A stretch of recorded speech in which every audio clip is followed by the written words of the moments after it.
یہ پکچر آپ کو جو میں دکھا رہا ہوں، حاصل پور میں 17,500 روپے کا کرایہ نہ ہونے کی وجہ سے 2 مہینے کا جب یہ آرڈر آتا ہے کہ جناب آپ گھر چھوڑ دیں، تو وہ کرایہ دار جو ہیں ان کے پاس نوکری کے لیے کچھ نہیں ہوتا، ان کی بیگم کے پاس کچھ نہیں ہوتا، تو پہلے وہ اپنے 2 بچوں کو زہر دیتے ہیں، پھر خود زہر لیتے ہیں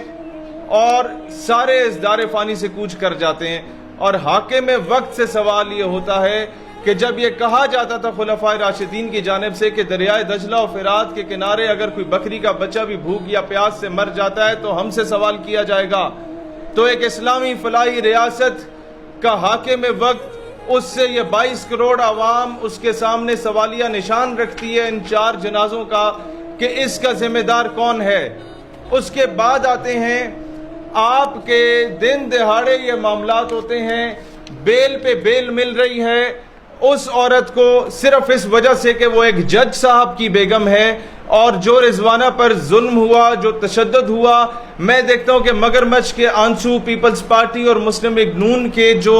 ایم این ایز ہیں، سینیٹرز ہیں، وہ اسمبلی میں اور سینٹ میں بہا رہے ہوتے ہیں۔ آپ کی حکومت ہے، آپ کا کام آنسو بہانا نہیں ہے، آپ ایکشن لیں اور بتائیں کہ ابھی تک گرفتار کیوں نہیں کیا گیا۔ زندگی اور موت کی کشمکش میں ہے یہ رضوانہ۔ مسئلہ یہی ہوتا ہے کہ مشرف کوئی غلط حرکت کرتا ہے تو سارے کے سارے اس کو ڈیفینڈ کریں گے جو اس کے ساتھی ہیں، جج کوئی غلط حرکت کرتا ہے تو ساری جوڈیشری اسے ڈیفینڈ کرے گی، اور یہ جو ٹویٹر سٹارز ہیں نئی ریوو گاڑی لے کے اور پیچھے 4-5 گن مین کھڑے کر کے ہمارے بیوروکریٹس وہ کوئی چند چاڑیں گے تو ساری بیوروکریسی ان کے پیچھے جناب ٹرینڈ کرنے کو آ جاتی ہے۔ پریکٹیکلی عوام میں جب کوئی کام نہیں ہوتا تو پھر ہمیں اس طرح کے سانے دیکھنے کو ملتے ہیں۔ اینڈ پہ یہی ہوتا ہے کہ ہم اس کی مذمت کرتے ہیں، اینڈ پہ یہی ہوتا ہے کہ پھر باجوڑ دھماکہ ہو جاتا ہے اور سارے بھول جاتے ہیں کہ جناب رضوانہ کون تھی۔ پھر باجوڑ کے دھماکے کو بھولنے کے لیے کوئی اور دھماکہ ہو جائے گا تو عوام بھول جائے گی کہ 70,000 فوجی اور سویلین شہید ہوئے خیبر پختونخوا میں امن کے بعد۔ اس کے حصول کے لیے اب دوبارہ جو یہ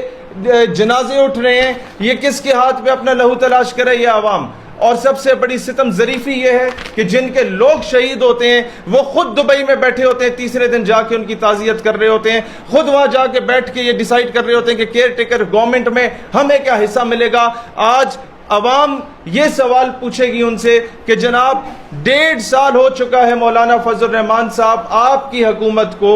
پی ڈی ایم کی ساری جماعتیں آپ کے ناک کے نیچے کام کر رہی ہیں، آپ کی اجازت کے بغیر پتہ بھی نہیں ہلتا۔ 54 کے قریب بل 3 دنوں میں پاس ہوئے، ان میں کوئی ایک بل ایسا بھی تو پاس کر لیا جاتا کہ جناب آج اسلام کا نفاذ ہونے جا رہا ہے۔ اب تو اسلام کے نفاذ کی راہ میں کوئی بھی رکاوٹ حائل کرنے کو تیار نہیں ہے۔ سوال یہ پوچھا جاتا ہے کہ اسلام کا نام جو بیچا گیا پچھلے 70-75 سالوں سے ان مذہبی جماعتوں کے نام کی جانب سے، وہ امپلیمنٹ کیوں نہیں ہو رہا؟